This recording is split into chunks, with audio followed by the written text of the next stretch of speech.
BJP চৰকাৰখনে যোৱা আগত লোকসভা নিৰ্বাচনত তেওঁলোকে প্ৰতিশ্ৰুতি দিছিল যে চাহ বাগিচা অঞ্চলত তেওঁলোকে উন্নয়নৰ কথা কৈছিলে, যে ডিজিটেল ইণ্ডিয়াৰ কথা। কিন্তু ডিজিটেল ইণ্ডিয়াৰ কথা যিটো ক'লে আমি মানি তেওঁলোকক উঠি পৰি লাগি বিজেপি চৰকাৰ গঠন কৰাত আমাৰ আদিবাসী তথা চাহ শ্ৰমিক ৰাইজে সহায় কৰিলে। কিন্তু আমি উন্নয়নৰ নামত যি ডিজিটেল ইণ্ডিয়াৰ বিষয়ে ক'লে, কিন্তু আজি বহুত বাগিচা টিংখা সমষ্টিত 18খন বাগিচাত আমি ATM দেখা নাই। কেইবা 4-5খন বাগানত তেওঁলোকে ATM ব্যৱহাৰ কৰিছে দিছে, যেনেকৈ হ'ল যুক্তলি বাগিচাত আছে, নীলমণি বাগিচা আছে আৰু দিৰৈ বাগিচা কেইখনতমান তেওঁলোকে ATM আছে। কিন্তু আজি ৰাজৰ বাগানতো তেওঁলোকে ATM দিছে, কিন্তু মেচিনটো নাই, কেৱল অকল ঘৰটোহে বনাই তেওঁলোকে ফুলঝাৰি মাৰি আছে। এতিয়া বহুত দূৰত এতিয়া টাউন আহিবৰ কাৰণে বহুত কষ্ট হয় তেওঁলোকে ৰাতিপুৱা 7টা যায়, 4টা বজাত ঘৰলৈ আহে, আৰু 4টা বজাত তেওঁলোকে যা যোগাৰ কৰি কেনেকৈ যাব তেওঁলোকে ATMলৈ ইমান দূৰ। এতিয়া 5 কিলোমিটাৰ 6 কিলোমিটাৰ তেওঁলোকে ATM না, কিছুমানৰ চাইকেলৰ সুবিধা আছে নে কিবা সুবিধা আছে।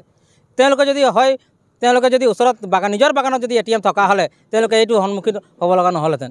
অসমৰ আদিবাসীসকলক জনজাতিকৰণ মৰ্যাদা দিম, আৰু তেওঁলোকে সেই হিচাপত তেওঁলোকে এবাৰ কৈছিলে, মুখ্যমন্ত্ৰীয়েও আমাক কৈছিলে যে 99% তেওঁলোকে অলৰেডি যে জনজাতিকৰণটো আগবাঢ়িলে। কিন্তু 99% ক'ত গ'ল? আজি 5টা বছৰ 10টা বছৰ পাৰ হৈ গ'ল, কিন্তু জনজাতিৰ ক্ষেত্ৰত কোনো ধৰণৰ আগ নাবাঢ়িলে।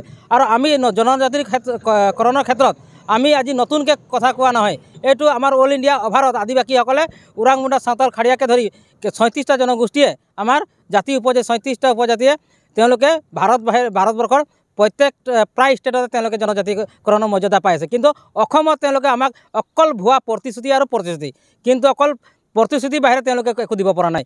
আজি আমি দেখি পাইছোঁ তেওঁলোকে কয় বাগিচা অঞ্চলত ৰাস্তাৰ কথা কৈছে, বাগিচা অঞ্চলত ৰাস্তা আমি পকীকৰণ কৰিছোঁ। হয়, আমি মানিছোঁ পকীকৰণ কৰিছে তেওঁলোকে, অকল সোমোৱা ৰাস্তাটো কৈছে, বাকী ভিতৰত 200-300 পৰিয়াল মানুহ আছে, কিন্তু এই সৰু সৰু ৰাস্তা যিবিলাক আছে ছাইডত তেওঁলোকে কিন্তু পকীকৰণ নাই। অকল আগফালে হাইৱেৰ পৰা যিটো দেখি পায় ৰাস্তা, PWৰ পৰা যিটো দেখি পায়, সেইটো কাৰণে তেওঁলোকে PWৰ অকল আগফালেহে তেওঁলোকে পকীকৰণ কৰিছে, কিন্তু ভিতৰুৱা অঞ্চল এইবিলাকত কৰা নাই। ইলেকশ্যনৰ অহা আগে আগে তেওঁলোকে এইটো কয় যে চাহ বাগিচাত বহি থকা শ্ৰমিকসকলৰ যি আৱাসগৃহ সেইটো তেওঁলোকে ম্যাদী পট্টা দিম বুলি কৈছিলে সেই ঘৰটোকে। কিন্তু আজিলৈকে তেওঁলোকে ইমান দিন চৰকাৰ দুবাৰ ভাৰত চৰকাৰ গঠন হ'ল বিজেপিৰ, কিন্তু আজিলৈকে তেওঁলোকে সেই ক্ষেত্ৰত কোনো ধৰণৰ গুৰুত্ব ভূমিকা নল'লে।